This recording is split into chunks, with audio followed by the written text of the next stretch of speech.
নমস্কার বন্ধুরা, কেমন আছেন সবাই? রেশমি হেলথ কেয়ার চ্যানেলে আপনাদের সবাইকে স্বাগত জানাচ্ছি। পশ্চিমবঙ্গের প্রায় সবকটি জেলাতেই তাপমাত্রা কিন্তু 40 ডিগ্রিকে ছুঁয়ে ফেলেছে।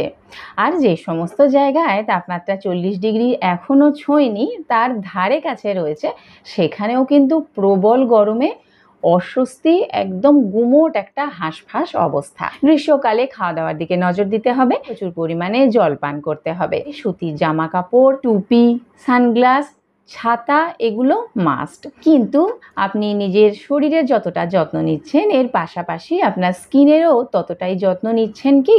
দেখুন, আমাদের স্কিনই কিন্তু আমাদের শরীরের সবথেকে বাহ্যিক একটা অংশ, যেটা আমরা রাস্তায় বেরোই বা না বেরোই সরাসরি কিন্তু রোদের তাপের সংস্পর্শে আসে। হ্যাঁ, বাড়িতে থাকলেও কিন্তু সূর্যের চড়া রোদে আমাদের ত্বকের ক্ষতি হতেই পারে। তাই সেই জন্য সানস্ক্রিনের ব্যবহার কিন্তু একদম মাস্ট। সানস্ক্রিন আপনি কেন ব্যবহার করবেন? সানস্ক্রিন থেকে আপনার ত্বক ঠিক কী কী উপকার পাবে? রোদে বেরোনোর কতক্ষণ আগে সানস্ক্রিন মাখা দরকার? কোন ধরনের ত্বকের জন্য কেমন সানস্ক্রিন? ইউভিএ এবং ইউভিবি রশ্মির কথা আমরা সকলেই শুনেছি বা সানস্ক্রিনের কন্টেনারের গায়ে লেখা থাকতে দেখেছি। কী এর পার্থক্য? কিভাবে আমাদের ত্বকের ক্ষতি সাধন করে? সেই সমস্ত কিছুই থাকছে আজকের ভিডিওতে। সেই জন্য সম্পূর্ণ ভিডিওটা অবশ্যই মন দিয়ে দেখতে হবে। নিয়মিত সানস্ক্রিন ব্যবহার করলে আপনার ত্বক স্বাস্থ্যোজ্জ্বল, মসৃণ ও চকচকে হয়ে ওঠে। সানস্ক্রিন নিয়মিত মাখলে ইউভিএ ও ইউভিবি রশ্মি থেকে আপনার ত্বক সুরক্ষিত থাকবে।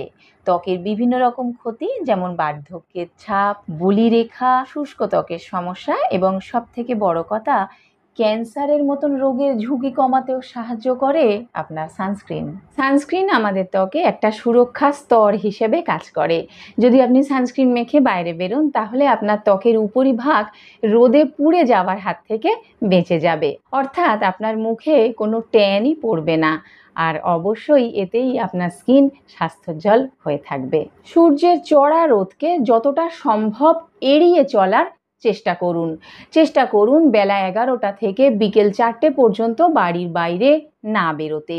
যদি একান্তই প্রয়োজন হয়, তাহলে যথেষ্ট পরিমাণ সতর্কতামূলক ব্যবস্থা গ্রহণ করে তবেই বেরোবেন। চেষ্টা করুন ফুল হাতা জামা পরতে। এর সঙ্গে টুপি, ছাতা, সানগ্লাস অবশ্যই নিতে হবে। রোদে বেরোনোর 30 মিনিট আগে সানস্ক্রিন লাগিয়ে রাখুন। এতে কি হবে? সানস্ক্রিনটা পুরোপুরি আপনার স্কিনে অ্যাবজর্ব হয়ে যাবে।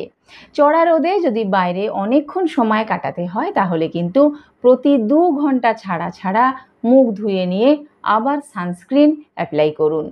যদিও সানস্ক্রিনের প্রয়োজনীয়তা কিন্তু সব ঋতুতেই সমান, তবুও বলতে হয় গ্রীষ্মকালে এর ব্যবহার কিন্তু অনেকটাই বেড়ে যায়।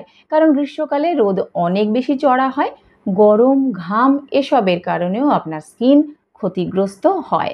সানস্ক্রিন কিন্তু এই সমস্ত দিকে আপনাকে অনেকটা প্রোটেকশন বা সুরক্ষা দেয়। আপনার স্কিন অনেকটাই রিল্যাক্স থাকে আপনি যদি সানস্ক্রিন মেখে রাস্তায় বেরোন। এর সঙ্গে সঙ্গে আরেকটা জিনিস অবশ্যই মনে রাখতে হবে, শুধুমাত্র মুখে সানস্ক্রিন মাখলেই কিন্তু চলবে না। দেহের যে সমস্ত অঙ্গগুলো খোলা থাকছে, অর্থাৎ সূর্যের চড়া রোদের সরাসরি সংস্পর্শে আসছে, সেই সমস্ত জায়গাগুলোতেও কিন্তু সানস্ক্রিন মাখতে হবে। যেমন ঘাড়, গলা, হাতের পাতা, পায়ের পাতা, এই সমস্ত জায়গাগুলিতে। সানস্ক্রিনের বোতলের গায়ে আমরা একটা লেখা অবশ্যই দেখি, SPF। কি এই SPF? SPF এর ফুল ফর্ম হলো সান প্রোটেকশন ফর্মুলা, অর্থাৎ সূর্যের ক্ষতিকারক অতিবেগুনি রশ্মির হাত থেকে আপনাকে সুরক্ষা প্রদান করার একটা সূত্র। দেখুন, যে সানস্ক্রিনে যত বেশি SPF এর মাত্রা রয়েছে, এর মানে এইটাই কখনোই নয় যে এটা আপনাকে চড়া রোদে সারাদিন ঘোরাঘুরি করার অনুমতি দেয়, বা চড়া রোদে সারাক্ষণ ঘোরাঘুরি আপনি নিশ্চিন্ত হয়ে করবেন এবং মনে রাখবেন আমি একটা হাই SPF ওয়ালা সানস্ক্রিন কিনেছি, সুতরাং আমার আর সানস্ক্রিন রিঅ্যাপ্লাই করার দরকার নেই। সেটা কিন্তু না। SPF এর কার্যকারিতা হলো, যত বেশি SPF এর মাত্রা হবে, সেটা আপনার স্কিনকে তত বেশি এবং তত ভালো সুরক্ষা প্রদান করবে। এই গরমে সাধারণত SPF 30 আপনাকে ব্যবহার করতেই হবে। প্রয়োজন অনুসারে এবং জায়গা বিশেষে এর থেকে বেশি মাত্রার SPF যুক্ত সানস্ক্রিন ব্যবহার করতে হবে। যদি আপনি দৈনন্দিন কাজকর্ম বা ঘরে আছেন এই রকম কারণের জন্য সানস্ক্রিন ব্যবহার করেন তাহলে SPF 30 যথেষ্ট। যদি চড়া রোদে বাইরে অনেকক্ষণ ঘোরাঘুরি করতে হয় তাহলে কিন্তু একটু হাই SPF যুক্ত সানস্ক্রিন কিনতেই পারেন। সেক্ষেত্রেও কিন্তু প্রতি 2 ঘন্টা অন্তর মুখটা একটু পরিষ্কার করে নিয়ে সানস্ক্রিন রিঅ্যাপ্লাই করতে হবে।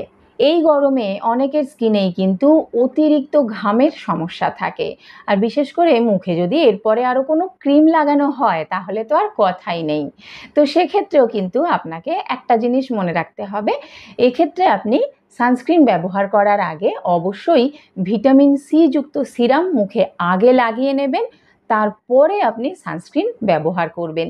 তাহলে কি হবে, আপনার মুখ অতিরিক্ত ঘামবে না এবং সানস্ক্রিন আপনার স্কিনে বেশিক্ষণ স্টে করবে।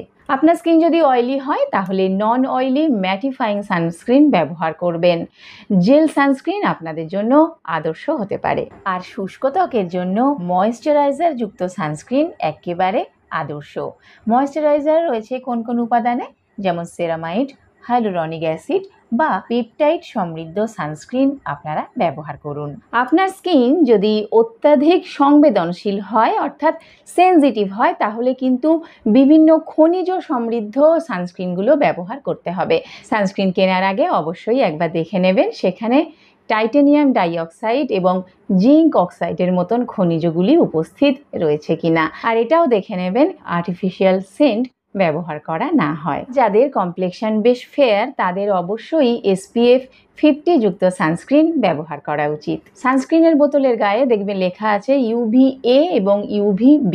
UVA এবং UVB হলো সূর্যের ক্ষতিকারক অতিবেগুনি রশ্মির দুটো আলাদা আলাদা প্রকার। এই দুটো রশ্মি আমাদের ত্বকের জন্য কিন্তু অত্যন্ত ক্ষতিকারক। UVA রশ্মি আপনার ত্বকের গভীরে প্রবেশ করে এবং এই রশ্মি আপনার ত্বকের কোষের DNA কে ক্ষতিগ্রস্ত করতে পারে, যার ফলস্বরূপ ত্বকের অকাল বার্ধক্য, বলিরেখা দেখা দেয়। এমনকি ত্বকের ক্যান্সারের কারণও হতে পারে এই UVA রশ্মি। অপরদিকে UVB রশ্মি ত্বকের উপরের স্তরে প্রবেশ করে। এই রশ্মি ত্বকের কোষকে সরাসরি ক্ষতিগ্রস্ত করতে পারে, DNA কে আঘাত করতে পারে এবং রোদে পুড়ে যাওয়ার মতন, অর্থাৎ যেটাকে আমরা বলি ট্যান হয়ে যাওয়া, সেটাও কিন্তু এই UVB রশ্মির কারণে হয়। UVB রশ্মিও কিন্তু ত্বকের ক্যান্সার যেমন মেলানোমা সৃষ্টিতে সাহায্য করে। কেমন লাগলো আজকের ভিডিও? হেল্পফুল বলে মনে হলে একটা লাইক তো অবশ্যই দিতেই হয়, আর আপনার বন্ধু এবং প্রিয়জনদের মধ্যেও শেয়ার করে দিতেই হয়, কারণ যে ভিডিওটা থেকে আপনি উপকৃত হচ্ছেন আপনি নিশ্চয়ই চাইবেন আপনার বন্ধুবান্ধব এবং আত্মীয় স্বজনরাও এই ভিডিওটির মাধ্যমে উপকৃত হোক। আপনি যখন বুঝেই নিয়েছেন সানস্ক্রিন ব্যবহার করা কতটা দরকারি, তাহলে নিশ্চয়ই এরপর রোদে বেরোনোর আগে সানস্ক্রিন মাখতে আর ভুল হবে না। সানস্ক্রিন মাখার জন্য এইটুকুনি সময় আপনি বের করে নিতেই পারবেন। আশা করি আপনাদেরকে এইটুকু মোটিভেট আমি করতে পেরেছি। আজকের এই ভিডিও এখানে শেষ করব। আপনারা সকলে ভালো থাকুন, সুস্থ থাকুন। আর যদি আমার চ্যানেলটা এখনও না সাবস্ক্রাইব করে থাকেন তাহলে অবশ্যই সাবস্ক্রাইব করে পাশে থাকা বেল বাটনে ক্লিক করে রাখুন যাতে আমার একটাও ভিডিও মিস না হয়ে যায়। নমস্কার।